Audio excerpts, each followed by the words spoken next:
Leviticus Kapitulo 21, Mga tuntunin tungkol sa mga pari. Inutusan ng Panginoon si Moises na sabihin ito sa mga paring mula sa angkan ni Aaron.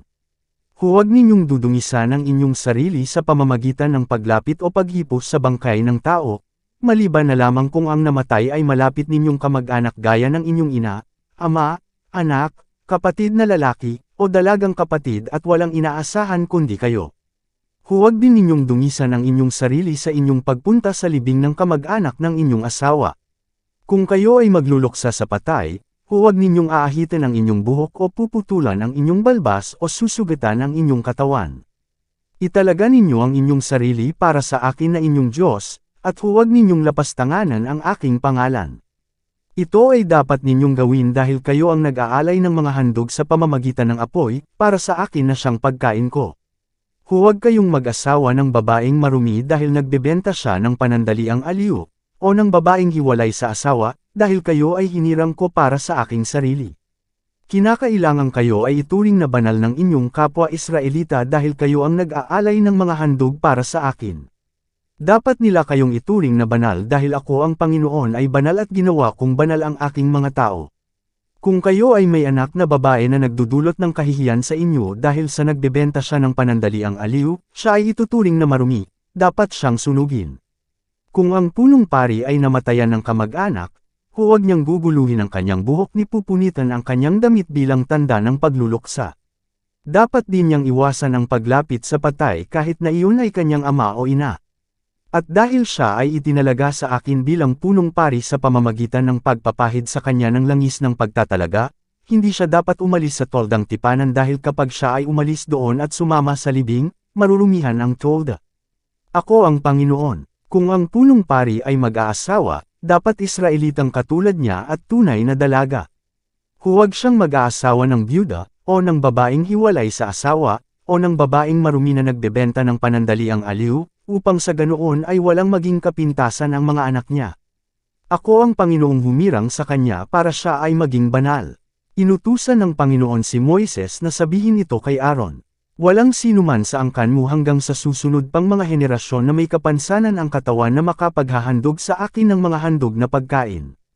Hindi maaari ang bulag, pile, may kapansanan ang mukha, may kapansanan ang isang bahagi ng katawan, bali ang paa o kamay, kuba, unano, may sakit sa mata o sa balat, o baog.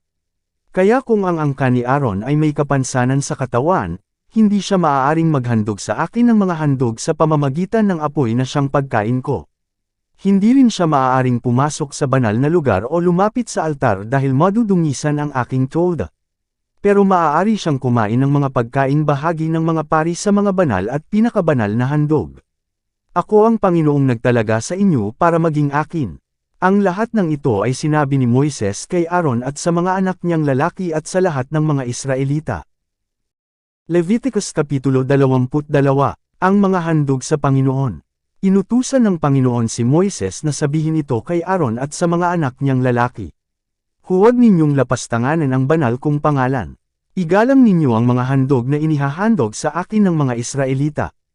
Ako ang Panginoon. Ang sinumang anak ni Aaron ngayon at sa susunod pang mga henerasyon na hihipaw ng handog para sa akin ngunit siya ay itinuturing na marumi, ay hindi na makapaglilingkod bilang pari. Ako ang Panginoon. Walang sinuman sa inyo ang maaaring kumain ng handog kung siya ay may malubhang sakit sa balat, o may sakit na tulo o nakahipo ng anumang bagay na marumi dahil nadikit ito sa patay, o nilabasan ng binhi, o nakahipo ng hayop o tao na itinuturing na marumi. Siya ay maaari lamang kumain ng mga handog kung siya ay nakapaligaw na. Pero maghihintay siya hanggang sa paglubog ng araw at saka pa lang siya makakakain ng mga handog na pagkain niya bilang pari. Hindi kayo dapat kumain ng alinmang karne ng namatay na hayop o pinatay ng kapwa hayop, dahil kapag ginawa ninyo ito, kayo ay ituturing na marumi. Ako ang Panginoon, kaya dapat ninyong sundin ang mga iniuutos kong ito sa inyo para hindi kayo magkasala sa akin o mamatay. Ako ang Panginoong nagtalaga sa inyo para sa akin. Kayong mga pari at ang inyong sambahayan lang ang makakakain ng bahagi ng handog na para sa mga pari. Hindi maaaring kumain ito ang inyong mga panauhin o ang inyong mga upahang manggagawa. Pero maaaring kumain ang inyong aliping binili, o ipinanganak sa tahanan ninyo. Hindi rin maaaring kumain nito ang babaeng anak ng pari na nakapag-asawa ng hindi pari. Pero kung siya ay nabiyuda o naghiwalay sila ng kanyang asawa at wala silang anak, at muling tumira sa kanyang ama, siya ay maaaring kumain ng pagkaing tinatanggap ng kanyang ama bilang pari. Tandaan ninyong mabuti na kayong mga pari lang at ang inyong sambahayan ang maaaring kumain ng bahagi ng handog na para sa inyo. Pero kung sa hindi inaasahang pangyayari ay may taong nakakain na hindi kabilang sa inyong sambahayan, dapat niyang palitan ang kanyang kinain at dadagdagan pa niya ng 20% ang halaga noon. Kayong mga pari, kakaingatan ninyo ang mga handog na inihahandog sa akin ng mga Israelita, para sa inyong pagkain ito ay hindi kayo magkasala at nang wala kayong pananagutan sa akin. Ako ang Panginoong nagtalaga sa inyo para sa akin. Mga tuntunin tungkol sa pagpili ng hayop na ihahandog. Inutusan ng Panginoon si Moises na sabihin ito kay Aaron at sa mga anak niyang lalaki, sa lahat ng mga Israelita pati na sa mga dayuhang naninirahang kasama nila. Kung ang iaalay ay handog na sinusunog bilang handog para tuparin ang isang panata o handog na kusang loob, ang kailangan ay lalaking baka o tupa, o kambing na walang kapintasan para tanggapin ko. Huwag kayong maghahandog ng may kapansanan dahil hindi ko iyon tatanggapin. Kung ang handog para sa mabuting relasyon sa akin ay inialay bilang handog para tuparin ang isang panata o handog na kusang loob, ito ay kailangang baka, tupa, o kambing na walang kapintasan upang ito ay tanggapin ko. Huwag kayong maghahandog sa akin ng bulag, may bali, may sugat, o may sakit sa balat. Huwag ninyo itong ialay sa altar bilang handog sa akin sa pamamagitan ng apoy.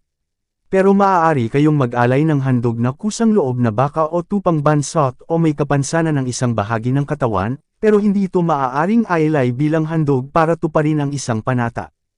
Huwag kayong maghahandog sa akin ng hayop na kinapon o may kapansanan ng itlog. Huwag ninyong gagawin iyon sa inyong lupain. Huwag din kayong bumili ng mga hayop na ganoong uri mula sa ibang lugar at ihandog sa akin dahil hindi ko iyon tatanggapin. Ang bagong ipinanganak na baka, tupa, o kambing ay dapat manatili sa kanyang ina sa loob ng 7 araw, pero mula sa 8 araw, maaari na itong ialay sa akin bilang handog sa pamamagitan ng apoy. Huwag ninyong ihahandog ng sabay sa isang araw ang baka o tupa at ang kanyang anak. Kung kayo ay maghahandog sa akin ng handog ng pasasalamat, sundin ninyo ang tamang paraan sa paghahandog nito para tanggapin ko ito.